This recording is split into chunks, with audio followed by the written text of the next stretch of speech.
అదే RTV app వార్తల్ని క్షణాల్లో చదివే అవకాశం ఉంటుంది. ఒక న్యూస్ పేపర్, ఒక టెలివిజన్ ఛానల్ మీ చేతుల్లో ఎప్పుడూ ఉంటాయి. ప్రమాణ స్వీకారం అయినాక ఇది నా మొదటి విజిట్ అనమాట కొత్తగూడెంకి. ప్రత్యేకంగా కొత్తగూడెం ఓటర్లకి, ప్రజలకు నా హృదయపూర్వకమైన ధన్యవాదాలు, దాదాపు వందనాలు చెప్పడానికి, తెలియజేసుకోవడానికి వచ్చానమాట. అదేవిధంగా రైల్వే స్టేషన్ కూడా అయిందనమాట. వివిధ సమస్యలు ఆడ చర్చించాము. కొన్ని ట్రైన్లు ఏదైతే కోవిడ్ టైంలో రద్దయినాయో అవి మళ్ళీ స్టార్ట్ చేయాలనేది డిమాండ్ వాళ్ళది.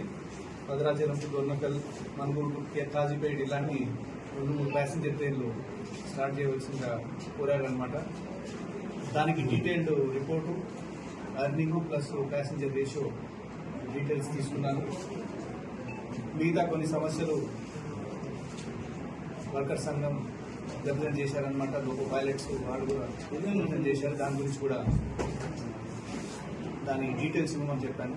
అదేవిధంగా ఒక రోడ్డు, దాని పక్కన రోడ్డు సమస్య ఉంది. అది ఎన్నేళ్ల కింద నుంచో అది అదే విధంగా నడుస్తుంది అనమాట. అది ఈ లెవెల్లో కాదు, అది స్టేట్ లెవెల్లో మన ముఖ్యమంత్రి గారితో ఒక రిప్రజెంటేషన్ తీసుకొని సెంటర్స్లో టేకప్ చేద్దామనేది నిర్ణయించామన్నమాట.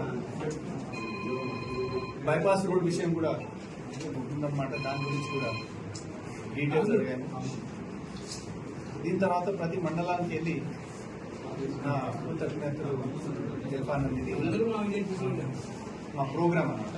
ఫస్ట్ ప్రోగ్రామ్ ప్రత్యేకంగా కొత్తగూడెం ప్రజలు పర్సంటేజ్ వైజ్ చూస్తే అన్నిటికంటే ఎక్కువ మెజార్టీ ఇక్కడే వచ్చింది. అందుకొరకు కొత్తగూడెంలో స్టార్ట్ చేద్దామనేది నిర్ణయించాము. ఖమ్మం వెళ్ళాను, కానీ వెళ్ళి ప్రెస్ కాన్ఫరెన్స్ అయింది. ఫార్మల్గా ఎక్కడికి వెళ్ళలేదు. కొత్తగూడెం అయిపోయినాక మిగతా అసెంబ్లీ సెగ్మెంట్స్కి వెళ్ళి ఇదే విధంగా ప్రతి మండలానికి విజిట్ చేసి నా కృతజ్ఞతలు తెలుపుదామని నా ప్రోగ్రామ్. Thank you. మరిన్ని వీడియోస్ కోసం ఛానల్ ని సబ్స్క్రైబ్ చేయండి. లేటెస్ట్ అప్డేట్స్ కోసం వాట్సాప్ ఛానల్ ని ఫాలో చేయండి. అండ్ లింక్ డిస్క్రిప్షన్ లో ఉంది.